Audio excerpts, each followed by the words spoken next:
పుంజుకున్నట్లు తెలుస్తోంది. కాంగ్రెస్ కు ఓటు శాతం పెరిగే అవకాశం ఉన్నట్లు భావిస్తున్నారు. ఒకవేళ కాంగ్రెస్ ఓటు శాతం పెరిగితే అది ఆమ్ ఆద్మీకి తీరని నష్టం చేసి బీజేపీకి లాభం చేకూర్చే అవకాశం ఉంది.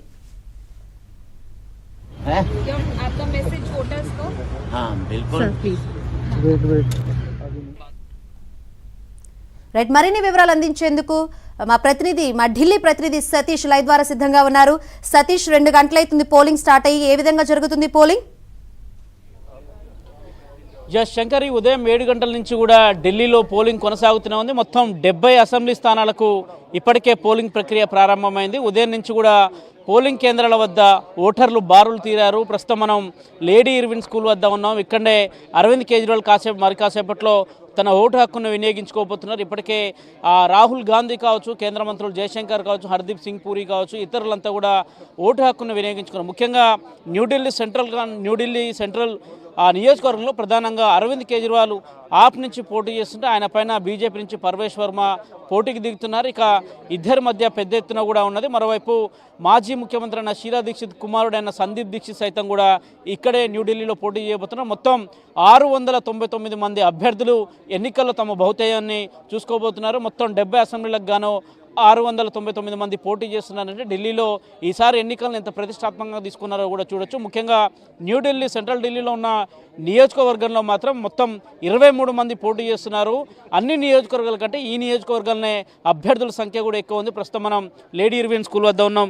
చూడొచ్చు, పోలింగ్కి సంబంధించిన ఏర్పాట్ల ప్రక్రియ అంతా కూడా పూర్తయింది.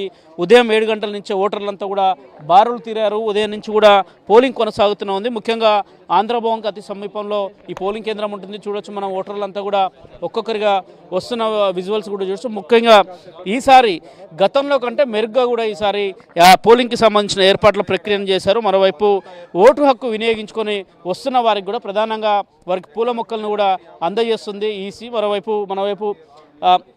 ఓటు హక్కు వినియోగించుకున్నారా మీరు? అవునండి, నేను 3వ సారి ఢిల్లీలో ఓటు హక్కు వినియోగించుకున్నాను. చాలా ఆనందంగా ఉంది.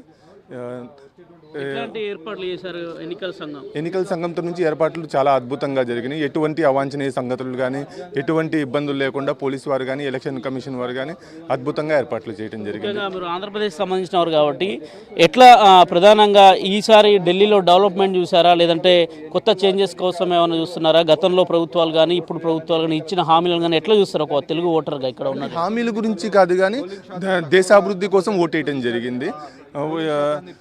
అంటే హామీలు అయితే ఈసారి అందరూ ఇచ్చారు. మూడు పార్టీలు 2000, 2500 అట్లా ఆడవారికి, వృద్ధులకి వాళ్ళకి ఇస్తామని చెప్పారు. అవి కాకుండా మన దేశాభివృద్ధికి ఢిల్లీ ఎంతో ప్రధానమైనది. ఢిల్లీ ప్రధానమైనది కావడంతో